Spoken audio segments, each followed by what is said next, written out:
In our classroom, we find it very helpful to use reading eggs as a multifaceted instructional tool.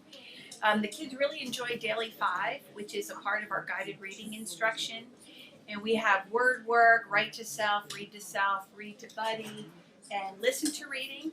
And so our first level that kids do each day has to do with word work. And we have reading eggs here where the kids go into their My Lessons. And that's nice because that's automatically differentiated based upon the pretest that the kids took at the beginning.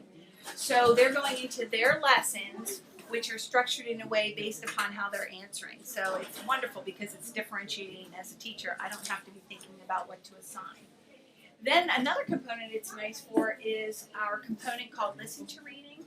And this is where there is a library function in Reading Eggs that houses books that can be read to kids or that kids can read on their own. So again, it's differentiated by interest, what kids want to read, or it's also differentiated based upon the level of books that they can choose. So there is a library for the students that they can go into, listen to reading. If they're listening to the actual book being read, they're hearing modeled fluency that can help them gain some of their sight words that they need, and so that's very beneficial. So when we have Daily 5, they are integrating and hooking into Reading Eggs in two ways, as word work and as a listen to reading component. This is my lessons in Reading Eggs. I'm on level 44, and here we learn about sounds. There are different activities that help us with words and sounds. And when we complete a whole lesson, we get about a few eggs that we can use towards an arcade. And there's little characters in here, so it makes it a little bit fun. And they talk a little bit funny, and they help us with their sounds, depending on like their name, their end sound with their name. One thing I like about my lessons is that we get to do fun activities, and they're teaching us about all the different sounds that we can do. And the thing I like about the library is that we get to read the books, but the only way we can get to read those books is by earning the eggs from my lessons.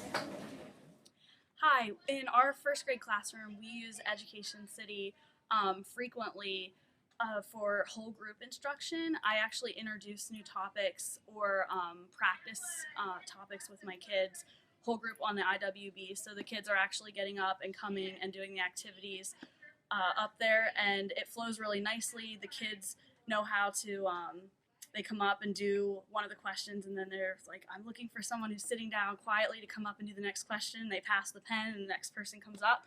So it's really easy. You can search by standard or topic, which I do on Education City on the search tool. And then right there is a lesson or a practice to introduce a topic or reinforce a topic that you're working on in your classroom.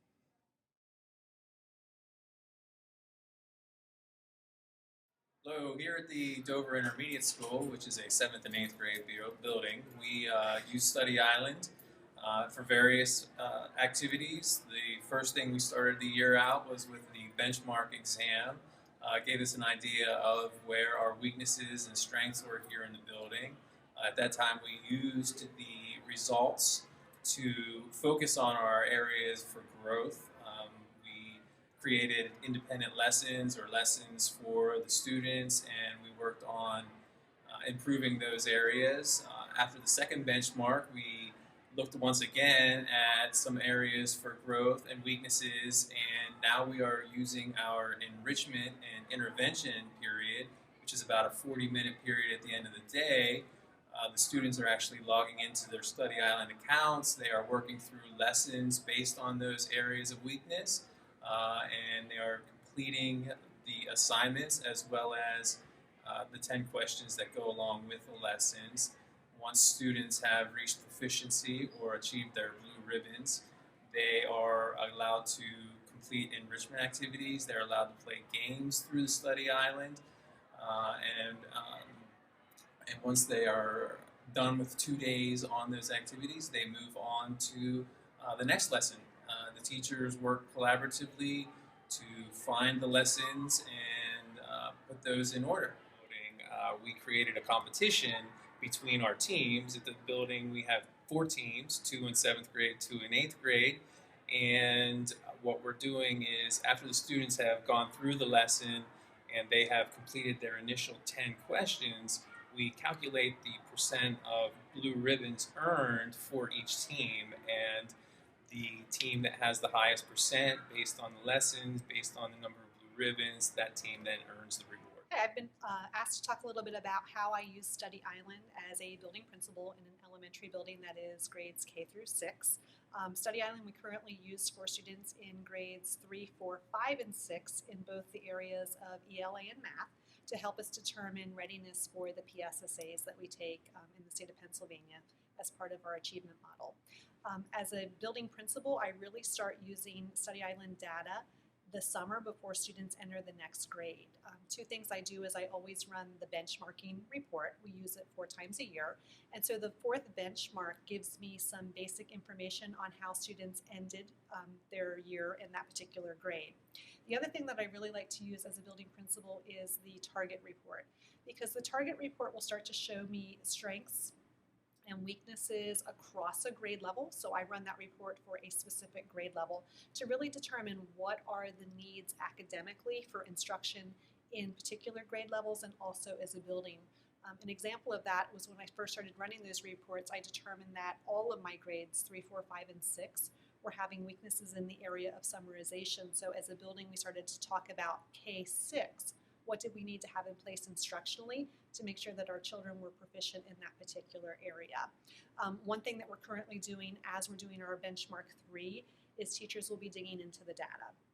They will run their report for their class and they will start using the item analysis. So basically the item analysis will tell them what was the question, how many children in their classroom got that correct, and which ones got it wrong. If it's a question where most of our kids are falling out, then the teacher is going to use that to reteach the concept or look for misconceptions. Did they not understand what the question was asking? Was it a vocabulary word?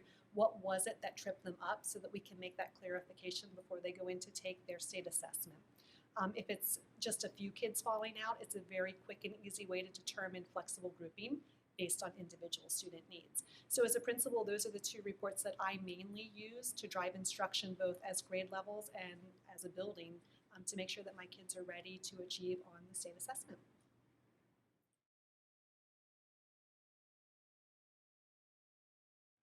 At Dover High School, we use Plato software for various reasons.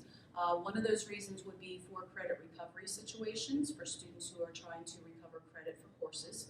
Our teachers also use it as a supplementary tool to enhance their regular coursework.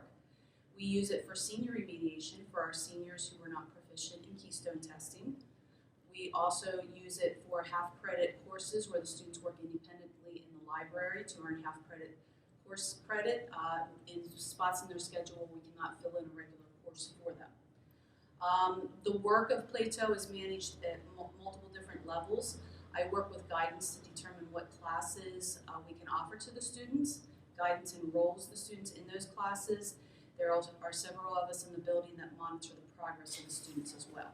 Go ahead. We also use Plato software for smaller situations and problem-solving situations such as homebound instruction, such as extended absenteeism for our students.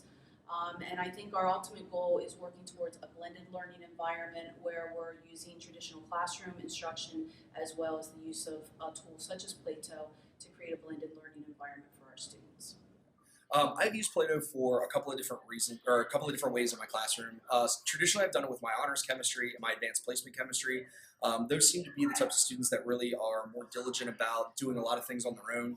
I've used it a couple of different ways. For the honors specifically, I've used it as an exam review, building up through our specific individual units. I would basically assign the unit at the start of the class and then allow them to work through at their own pace so that they would essentially finish the module and take the mastery test as a review before their in-class exam.